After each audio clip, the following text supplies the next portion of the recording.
Valentine's Day used to mean something. Now it's just an excuse to empty wallets and pretend you're a hopeless romantic person.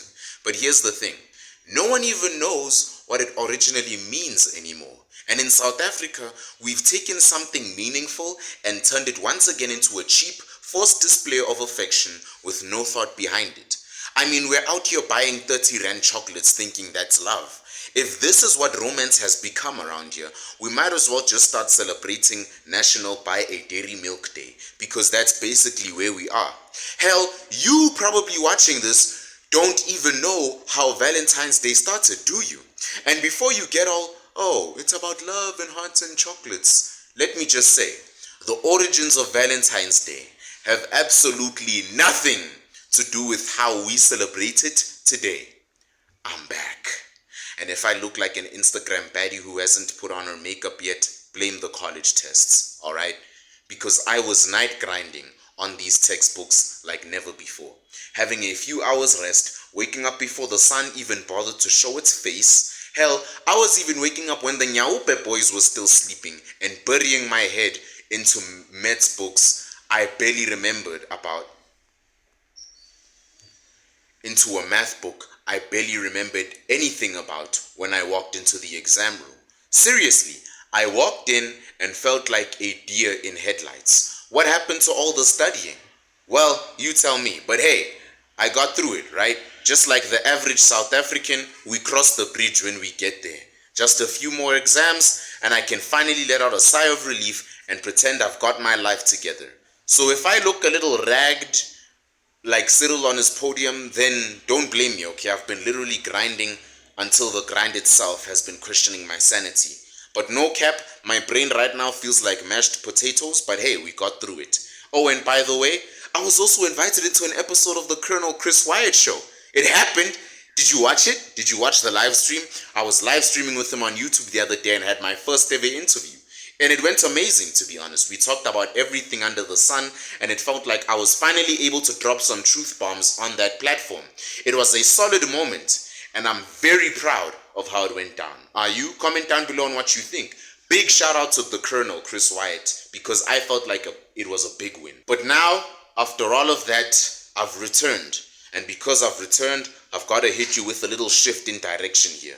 You know, we've talked a lot about politics recently. And phew, did I spit some bars. But because of that, I'm going to say this. I've said enough regarding politics. I've shared my 2 cents on how utterly corrupt and twisted your system is, and frankly, I'm done giving that disaster any more energy.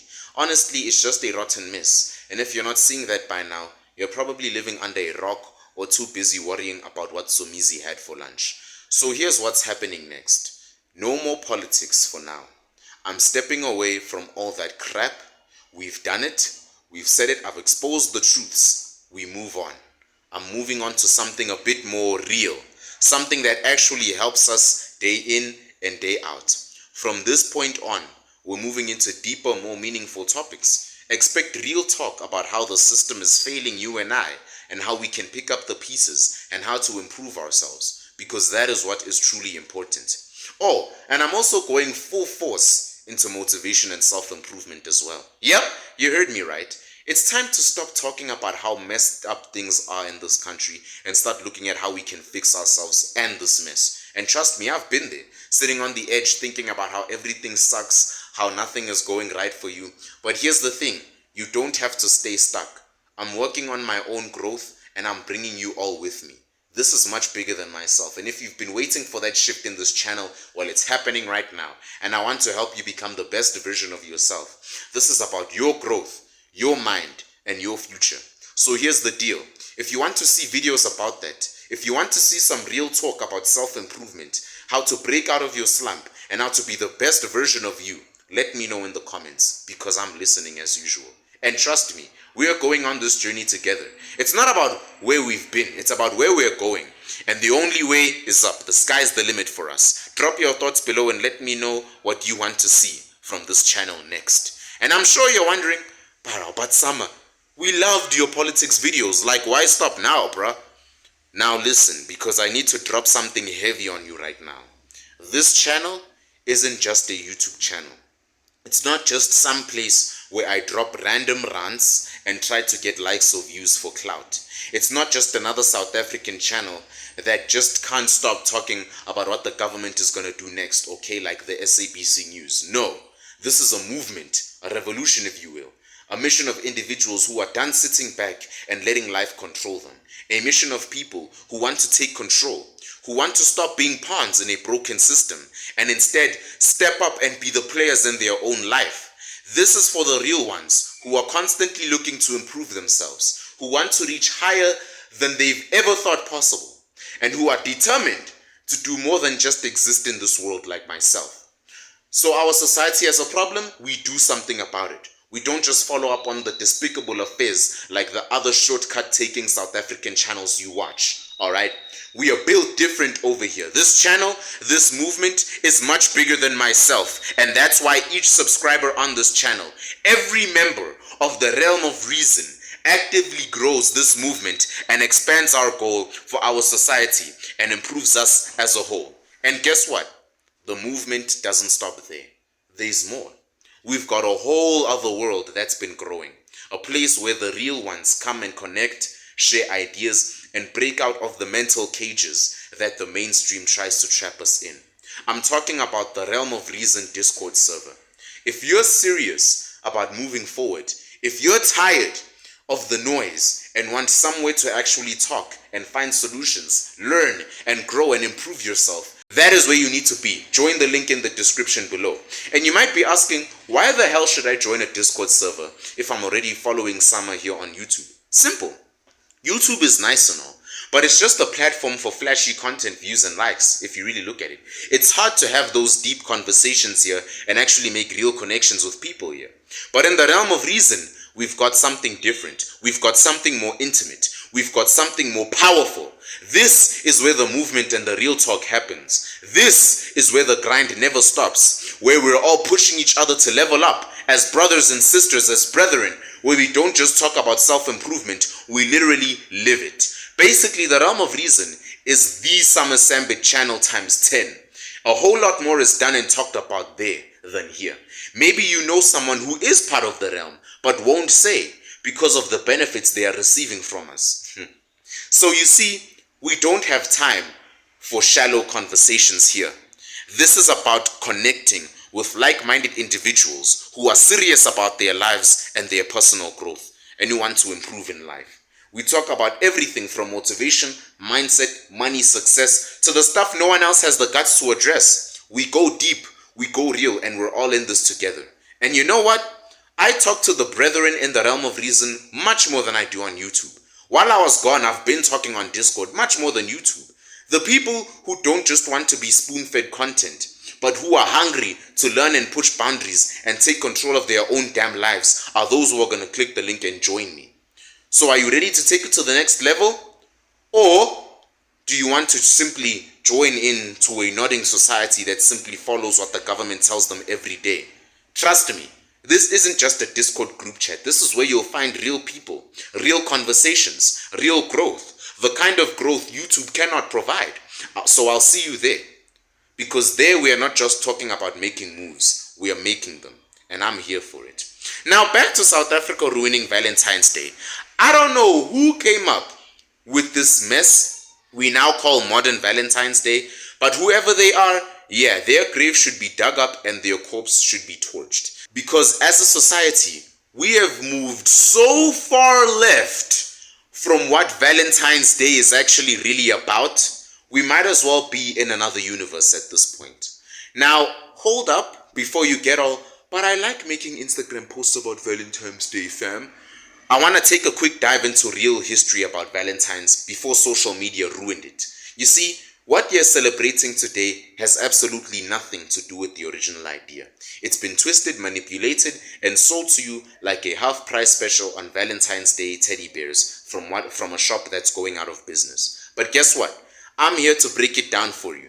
Because as a devout Catholic myself, trust me, this truth I'm going to tell you is going to sting a little. So buckle up, Buttercup, because it's time for a history lesson with a twist of cold reality. Let me guess, you're probably thinking the guy Valentine's Day was named after Saint Valentine was some guy who gave people flowers and chocolates and called it love, right? No, my friend. That is the watered, sugar-coated version. The story is way better, and trust me, you're gonna want to hear it, especially if it's from me. So there was this Roman priest, Father Valentine, back in the day, way back. No Wi-Fi, no TikTok, no Valentine's Day emoji stuff kind of day. And there was an emperor, Emperor Claudius II, who wanted soldiers for war, but there was a problem. Men who are married are not the best candidates for going off to war because they actually care about someone. You see what I'm saying? So what does the emperor do? He bans all marriages, completely legal. Now, Saint Valentine, our hero, was like, well, hold up, emperor. No one is stopping love on my priestly watch. So Valentine started officiating marriages in secret, young couples in love, defying the emperor's orders. Yeah, that's right. He was out there risking his neck for love, actually doing something instead of just sending happy Valentine's cards and texts. And to make it even more interesting, Valentine wasn't just like, oh, hey, here's a flower, have a nice life. He went all in. He was doing this knowing full well he was probably going to be caught and executed. That is some hardcore dedication to love, fam. And guess what? He did get caught.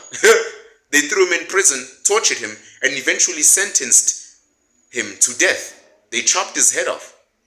And before they did, he sent a letter to a young girl he had befriended saying, from your Valentine. See what he did there? That is real love. That is real sacrifice. No chocolates, no social media, just pure unsexualized dedication to the concept of love itself.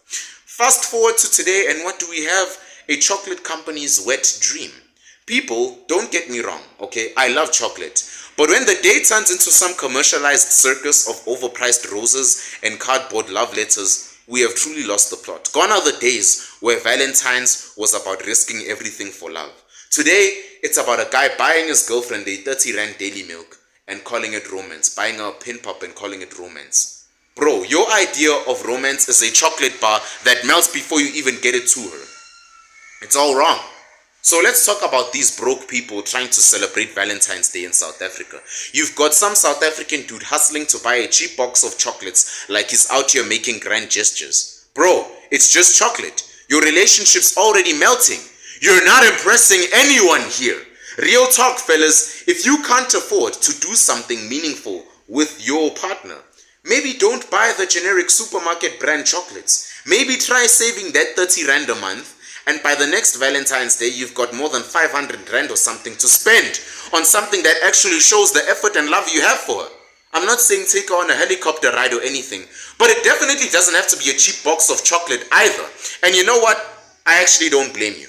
Because you've been pressured by social media and basically everyone else who actually gives a crap about Valentine's Day without actually knowing what the day is actually about. Social media is one of the biggest reasons why we've butchered Valentine's Day as a whole.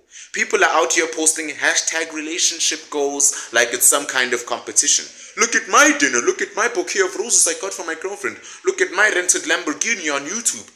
You guys are flexing for the gram but ignoring the actual person sitting across from you on the dinner table.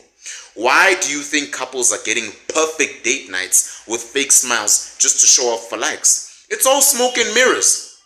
It's all smoke and mirrors. You don't need to post every little detail of your relationship. You should be focused on enjoying the moment. That's what you should be focusing on, not the number of likes you get on Facebook or Twitter after posting hashtag couple goals, right? None of that crap.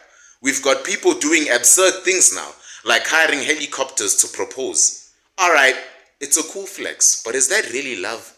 Or is it just throwing money at the problem? This isn't The Bachelor, guys, okay? You can't just throw a ring at someone and expect a lifetime of happiness. Now let's take a deeper look at how South Africa has really twisted Valentine's Day. I'm talking about those guys who spend the entire year acting like they've got their life together, but when it comes to Valentine's Day, they are scrambling to buy the cheapest thing they can ever find. I wish I had my tea for this, but it's sitting over there and I'm toffing to get it. I'm talking about the type of guy who would always show up at dinner with his girl, proud of his 30 Rand dairy milk, trying to act like he's the Mr. Romance of South Africa. Meanwhile, his girlfriend is thinking, what did I get myself into? Your big romantic gesture is a chocolate bar that's smaller than your self-respect. Maybe it's time to reconsider what love actually means to you and her. And I get it, things are tight, okay, and everyone's balling on a budget, the unemployment rate is high. But don't let that be an excuse for lazy love, bruv. Take some time, rest, be creative, do something that actually has meaning. Buy a nice card, get us something heartfelt, plan a day together that doesn't involve trying to impress people online. You can't buy love, bruv. Couples who have been together for years don't need a special day to show love. They don't need a rented Ferrari or a bouquet the size of a small child to prove their affection. These couples are in it for the long haul, and they already know that every day is Valentine's Day. True love is when your girl picks up the remote and you don't even have to ask, what do you want to watch? Because you already know. Y'all can read each other's minds at that point. It's not about roses and chocolates. It's about the quiet moments, the comfort, the effort, and the consistency. But hey, don't let me spoil the fairy tale for you, okay? I'm just a dude at the end of the day. And you want to know what else makes true love? Couples don't need internet validation. They don't need to post every little moment, right? They can build their own memories without posting it, spending actual time together. So what have we learned? What have you learned from me today? You've learned that Valentine's Day is not about spending something just to show off. It's not about checking off a box for social media validation. It's about showing love, not for a day, but for every day. Real love means sacrifice. Whether you're risking your life like Saint Valentine or saving a little extra every month to make next year's Valentine more meaningful. If you're out here buying chocolates just to buy chocolates, maybe just stop, alright? Don't buy into the lie that Valentine's is about stuff. It's not materialism. I made a video about the deception of materialism in our society, this whole social media flex. Maybe it's time to put down your phone, look around, and actually feel the love from your partner. My advice. So here's the challenge. Next Valentine's Day, I want you to do this. Think ahead, save, plan. Do something that actually means something. Don't just buy some 20 rand chocolate from the coolers down the corner. Bring back real love, South Africa. Whatever you do, don't let some commercialized nonsense refine your relationship. Alright? Alright, now you've heard me rant long enough, but here's the thing. Whether you're single, whether you're in a relationship, or just trying to make it through the madness that is called modern society, remember this. Valentine's Day shouldn't be a performance. It shouldn't be about impressing your followers. It shouldn't be about trying to outdo the next guy with his perfect date night. No, it's supposed to be about understanding and recognizing real love, which, trust me, has much deeper roots than a box of chocolates or a flashy Instagram story. So the next time February 14th rolls around, you must ask yourself this. What would Saint Valentine the priest himself do? Would he blow cash on a cheap gimmick to keep up the trend, or would he do something meaningful if he was in a date? Would he rush buying a dairy milk for the sake of checking a box, or would he carefully think about the gesture and putting in the effort and thought that his loved one deserves? Take a page out of the history books, Bafetu, and stop making the mistake of modern day society's version of Valentine's. You too, Miguel, it's not about grand gestures. It's not about the color of your dress. It's not about how tight it is. It's not about how much of your boobs you can show. Okay? Real love is not flashy. It's not about how many followers you have. It's not about how many people envy your perfect relationship, because it's not perfect to begin with. It's about making moments that actually matter. So next year when February rolls around, step away from the commercialized nonsense. You don't need the latest trendy gift. You don't need the 30 rand chocolates. You need to actually think. Use your head. Be thoughtful. If you can't afford to buy the fancy stuff, then find a way to make your day together meaningful. Buy a card and write something personal for him and her. Cook dinner at home. Help them with the dishes. There's a million ways to make a Valentine's Day worth remembering without dropping a cent on overpriced flowers. Help her with changing the baby's diapers this time around. And one last thing, guys, don't forget. If she's the one, she'll appreciate the effort over the money any day of the week. Real love is built on consistency, trust, and respect, not what you can impress her with. So let's bring back the true spirit of Valentine's Day. No more of this commercialized nonsense, just pure, genuine love. And remember, true love isn't about the day. It's about every day you spend with her and him. Alright, I've lectured you enough for today, but you know the drill. Like, share, and subscribe, because you know I've got way more heat coming your way. The world's messed up, but it doesn't mean we can't make a change in our own lives. And as always, stay tuned, stay focused, and let's keep moving forward. Oh, And in case you don't know how to pronounce the channel of my name yet, as I've heard some of you say it, it's simple. 3 words. The Summer Sambit.